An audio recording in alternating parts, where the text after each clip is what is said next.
এই যে আমাদের ভাবি এসে গেছে। মেজবা খোশ মেজাজে গল্প করছিল নানিবুর সাথে। তখনই রিমুর গলা শুনে পেছনে ঘুরে বারান্দা থেকে ড্রয়িং রুমে ঢোকার যে দরজা সেদিকে তাকালো। তাকাতেই সঙ্গে সঙ্গে মেজবার রক্ত গরম হয়ে গেল।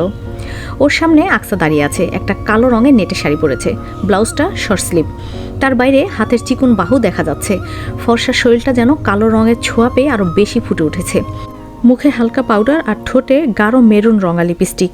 ওই গাঢ় ঠোঁট দেখে এবার মেজবার মাথা মাত্রাতিরিক্ত গরম হয়ে গেল। আকসার দিকে একবারের বেশি তাকানো মুশকিল ওর জন্য, তাকালেই মেজবার বারংবার রক্ত গরম হয়ে যাচ্ছে। আকসা মেজবার ওই তীক্ষ্ণ ধারালো চাহনি দেখেও কোনো তোয়াক্কা করল না।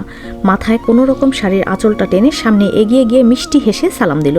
ছোট খালা উঠে এসে ওকে হাত ধরে নিয়ে গিয়ে সোফায় নিজের পাশে বসিয়ে দিলেন। আকসা সবার সাথে কথা বলার ফাঁকে ফাঁকে আর চোখে মেজবার দিকে বারবার তাকাচ্ছে। মেজবা নানিবুর পাশে বসে ক্রুদ্ধ চাহনিতে ওর দিকে তাকিয়ে আছে এক দৃষ্টিতে, সম্পূর্ণ পর্যবেক্ষণ করছে ওকে। হাতে দুগাছি কালো রঙের কাচের চুড়ি পরেছ। মেজবার মামুনি আকসাকে বলেছিল বিয়ের মধ্যে যে বালাগাছা দিয়েছিল ওর মামুনি সেটা পড়তে। মেজবাও বলেছিল ওকে। আকসা সেই কথা শোনেনি, বরং ওর কোনো কথাই শোনেনি ও। মেজবা সেখানে বেশিক্ষণ বসলো না, দ্রুত উঠে দাঁড়িয়ে বারান্দার দিকে এগিয়ে পিছু ফিরে বলল, আকসা একটু রুমে আসো তো, আমার শার্ট বের করে দিয়ে যাও। নানিবু বললেন, ও পরে যাক নাতিন, বোরে তো দেখি নাই এর আগে, এখন একটু মন খুইল্লা দেখা নেই। মেজবা তার নানিবুর সব কথা শোনে এবং মান্য করে, তবে এই কথাটা শুনল না। সরাসরি বলল, হবে না নানিবু, ওকেই আসতে হবে, আকসা দ্রুত আসবে। মেজবা কথাটা বলে ভেতরে চলে গেল। নানিবু হালকা হেসে তার ছোট মেয়েকে বললেন, দেখছিস ইরিন, আমার নাতনিটা বিয়া করেই কেমন বউয়ের আঁচল বাঁধা হয়ে গেছে, এখন তো মনে হয় ওর বউ ছাড়া চলেই না। কি নাতবো? আকসা শরম পেল নানিবুর কথা শুনে, দ্রুত সেখান থেকে সরে পড়ল। মেজবা যেভাবে ডেকেছে না গেলেই নয়, ঘরের দিকে তড়িঘড়ি করে পা বাড়ালো ও। আকসা দরজার কাছে উকি দিয়ে দাঁড়িয়ে আছে। মেজবা ঘরের ভেতরে রয়েছে। দেখা গেল ড্রয়ার খুলে সব ঘাটাঘাটি করে কি যেন খুঁজছে ও। কিছুক্ষণ আগে একটা অফ হোয়াইট টি শার্ট পরেছিল ও, এখন সেটা খুলে রাখা, পরনে শুধু একটা জলপাই রঙের স্যান্ডো গেঞ্জি আর কালো ট্রাউজার। আকসা দরজায় একটা টোকা দিয়ে নিজের উপস্থিতি জানান দিল, তবে মেজবা তৎক্ষণাৎ ঘাড় ঘুরিয়ে দেখল না ওকে। আকসা ধীর পায়ে ঘরের মধ্যে প্রবেশ করলো। বিছানার কাছে এগিয়ে গিয়ে উঠে বসলো ওপরে। মেজবা হঠাৎ ড্রয়ার বন্ধ করে দিল, তারপর গটগট পায়ে হেঁটে গিয়ে ঘরের দরজা বন্ধ করে দিয়ে আসলো। দরজা বন্ধ করার শব্দ এতটাই জোরে হলো যে আকসা কিঞ্চিত কেঁপে উঠল। ও গুটিসুটি মেরে বসে মেজবাকে দেখতে লাগলো। মেজবার টেবিলের ওপর ছড়িয়ে রাখা কাগজগুলো একত্রে করে গুছিয়ে রাখলো। এরপর সোজা এসে আকসার সামনে বসলো, ঠিক ওর মুখোমুখি। আকসা চোখের পলক ফেলল না, এক ধ্যানে দেখতে লাগলো মেজবাকে। লোকটা যে কি বলে কি করে কিছুই আগে থেকে আন্দাজ করতে পারে না আকসা। ও চিকুন স্বরে জিজ্ঞাসা করলো, আমাকে এখন রুমে ডেকেছেন কেন? বাইরে তারা নানান কথা বলছিল এই নিয়ে। বলুক। মেজবার গম্ভীর কণ্ঠস্বর। আকসার কেমন একটা ঠেকলো। ও পুনরায় কিছু বলার আগেই মেজবা বলে উঠল, তো আকসা, তোমার কি এ ধরনের শাড়ি পরতে খুব বেশি ভালো লাগে? আকসা এক মুহূর্তে থমকালো। মেজবা ওর দিকে শক্ত চাহনিতে অপলক তাকিয়ে আছে। ওর দৃষ্টি আকসার ওপর থেকে সরছেই না। আকসার আসলে এ ধরনের শাড়ি পরতে ভালো লাগে না, আর এর আগে কোনোদিন নিজ ঘরের বাইরে পরাও হয়নি ওর। এ ধরনের শাড়ির কালেকশন ওর খুবই কম, যে দু তিনটা আছে সবগুলোই উপহার পাওয়া। আকসা যে এসব শাড়ি পরতে একটুও ভালো লাগে না, বরং অস্বস্তি লাগে, এ কথা সে সম্পূর্ণ অস্বীকার করে গেল। বরং খুব গর্বের সহিত স্বাভাবিক সুরে বলল, হ্যাঁ খুব ভালো লাগে, খুব বেশি ভালো লাগে এমন নেটের শাড়ি পরতে। ওকে, পরো এমন শাড়ি, কোনো অসুবিধা নেই, কিন্তু আমার বাড়িতে তুমি এসব শাড়ি পরতে পারবে না। পরতে হলে এই বাড়ি থেকে বেরিয়ে তারপর পরবে। ওকে? কেন? মেজবার আঙ্গুল উঁচিয়ে রুডো গলায় শাসিয়ে বলার পরেও আকসা ঘাট তেরামি বশত প্রশ্নটা করে বসলো। তৎক্ষণাৎ সেই মুহূর্তে আচানক ওর কোমর জড়িয়ে ধরে কাছে টেনে আনলো মেজবা। তারপর দাঁতে দাঁত পিষে হিসিয়ে বলল, কেন তুমি বোঝো না? সব কিছু বুঝিয়ে বলতে হবে কেন তোমাকে? শাড়ি পরেছো এত খোলামেলা, তারপর শর্ট স্লিভ ব্লাউজ, কিছু না পরলেও তো চলতো, তোমার পরেছো কেন? লজ্জায় আকসার কান গরম হয়ে গেল এমন কথা শুনে। ও আড়ষ্ট হয়ে বলল, ছি, এসব কথা বলছেন আপনি? ঠিকই তো বললাম, শুনতে খারাপ লাগছে বুঝি? তুমি এমন খোলামেলা শাড়ি পরতে পারবে, অথচ কেউ কোনো ফিডব্যাক দিতে পারবে না? মামার বাড়ির আবদার পেয়েছো? কথাটা বলে আকসার কোমরে আরেকটু চাপ প্রয়োগ করে সম্পূর্ণ নিজের সাথে মিশিয়ে নিল মেজবা। এবার আর সামান্য দূরত্ব বাকি রইল না ওদের মাঝে। আকসার দম বন্ধ লাগছে। মেজবার পুরুষালী স্পর্শ, নাকে ওর শরীর থেকে আসা চেনা পরিচিত পারফিউমের ঘ্রাণ, মেজবার ভারী গলার আওয়াজ আর ওই নেশালো দুটো চোখ, সব যেন একসাথে পাগল করে দিচ্ছে। এতটা কাছে তো কখনো আসা হয়নি, এতটা কাছ থেকে কখনো দেখাও হয়নি। প্রথম স্পর্শ তো মামুলি ছিল, বিয়ের সপ্তাহ হতে চলল, অথচ আজ দ্বিতীয়বার এই লোকটার ছোঁয়া পাওয়া গেল, তাও রাগের বশে ছোঁয়া। তবু স্বামীর স্পর্শ তো অদ্ভুত বিমোহিত করছে। আকসার মনে হচ্ছে এই বুঝি অজ্ঞান হয়ে যাবে, তবে হলো না। মেজবার পরবর্তী কথাগুলো শোনার জন্য বোধ হয় অজ্ঞান হতে পারল না। মেজবা আরও ভারী স্বরে বলল, কমপ্লিমেন্ট পাওয়ার জন্যই তো এই শাড়ি পরেছো তাই না? ওকে দিচ্ছি তোমাকে কমপ্লিমেন্ট। মেজবা একটু থেমে নিঃশ্বাস ফেলে তারপর আবার বলতে শুরু করলো, এই যে শাড়ি পরেছো না, এতে তোমার শরীরের প্রতিটা ভাঁজ স্পষ্ট বোঝা যাচ্ছে। আমি 1 মিনিটে গুণে বলে দিতে পারবো ঠিক কতগুলো ভাঁজ আছে তোমার শরীরে। আর সিলভলেস ব্লাউজ, রাইট? হাতে এই যে বাহু, বুকের অংশ খোলা, গলা, এই সব কিছু পাগল করে দিতে পারে যে কাউকে। আপনি হয়েছেন পাগল। আকসার কি হয়েছে কে জানে?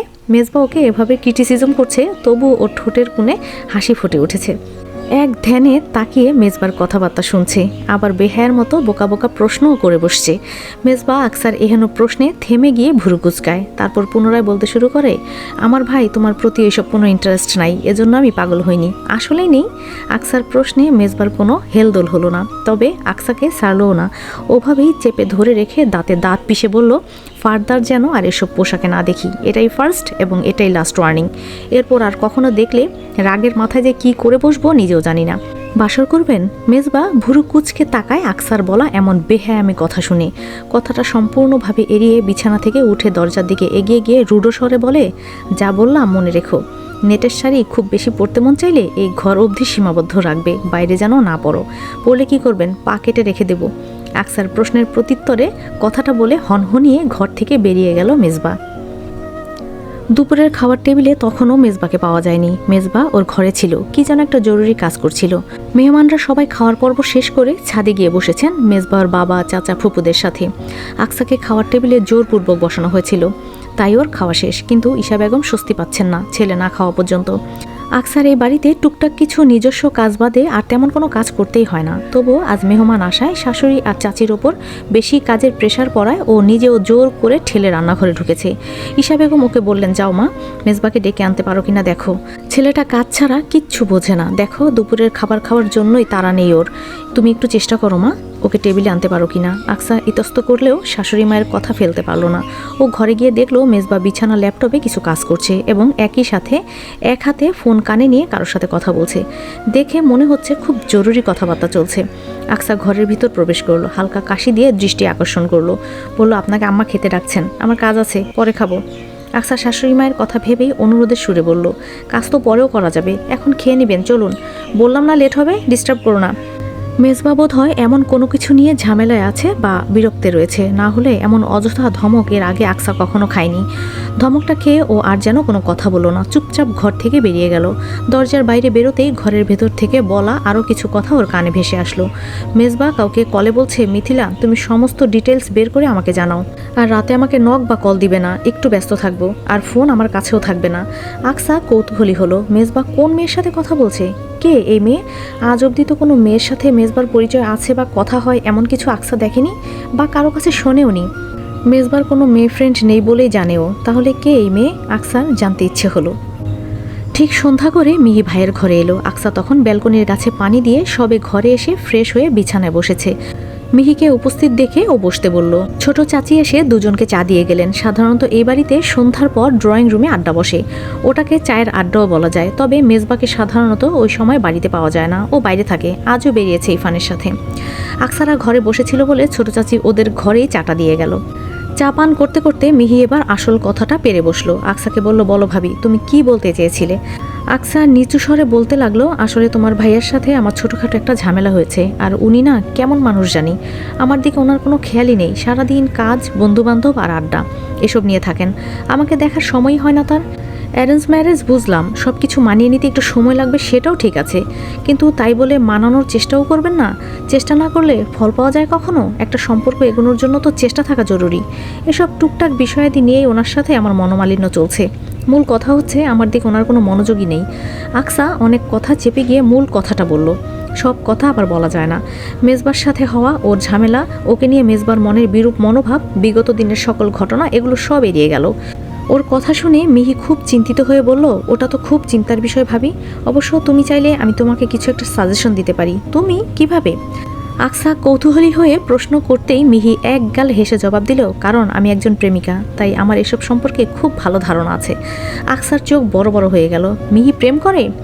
এতদিন তো ধরাই যায়নি। আকসা ওকে কনুই দিয়ে খোঁচা মেরে মজা করে বলল, ছুপা রুস্তম নিকলা, তোমার প্রেম কাহিনী শুনলাম না কিন্তু।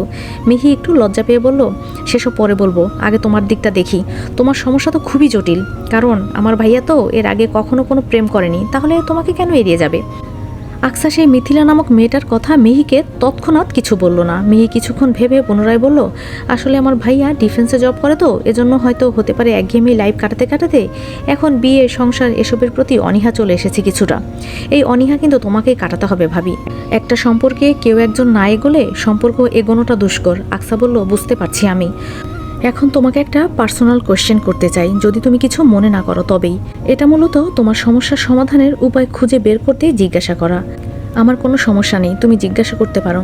তোমাদের মধ্যে কি স্বামী স্ত্রীর যেমন সম্পর্ক সেরকম কিছু হয়েছে? আকসা একটু লজ্জা পেয়ে বলল, টাচ অবধি করে না। কথাটা শোনা মাত্রই মিহি হৈরৈ করে বলল, আয় হায়, কি বলো, আমার ভাই এত আনরোমান্টিক? আকসা ঘন ঘন মাথা নাড়ালো। মিহি বিজ্ঞের মতন সব কিছু ভেবে বলল, উপায় একটা পেয়েছি, কিন্তু তুমি কাজটা ভালোভাবে করতে পারলেই সফল। কি কাজ? ট্রিক্স খাটাতে হবে। তোমাকে ভাইয়ার কাছাকাছি যাওয়ার চেষ্টা করতে হবে। পুরুষ মানুষ যতই কঠোর হোক না কেন, বউয়ের ছোঁয়া পেলে একটু হলেও গলবেই। কিন্তু কিভাবে? ভাইয়ার সামনে সেজে গুজে গিয়েছো কখনো? সেভাবে যাওয়া হয়নি। শোনো, আজ রাতে একটা মাথা নষ্ট করা সাজ দেবে, যাতে ভাইয়া ইমপ্রেস হয়, এতেই কাজ হবে। আকসা একটু হতভম্ব হলো, সন্ধিহান হয়ে বলল, সত্যি কাজ দেবে? হ্যাঁ দেবে বই কি। Georgette sari, short sleeve blouse, ঠোঁটে গাঢ় করে লিপস্টিক আর চোখে চিকন কাজলের রেখা, একদম পারফেক্ট। কল্পনা করছি আমি, তোমাকে মারাত্মক সুন্দর লাগবে ভাবি। এমনিতেও তুমি অনেক বেশি সুন্দর, তার উপর সাজলে তো ভাইয়ার তোমাকে দূরে রাখতেই পারবে না। মিহির সাথে আলোচনা করে সব কিছু ঠিক করে নিল আকসা। তারপর রাত হওয়ার জন্য অপেক্ষা।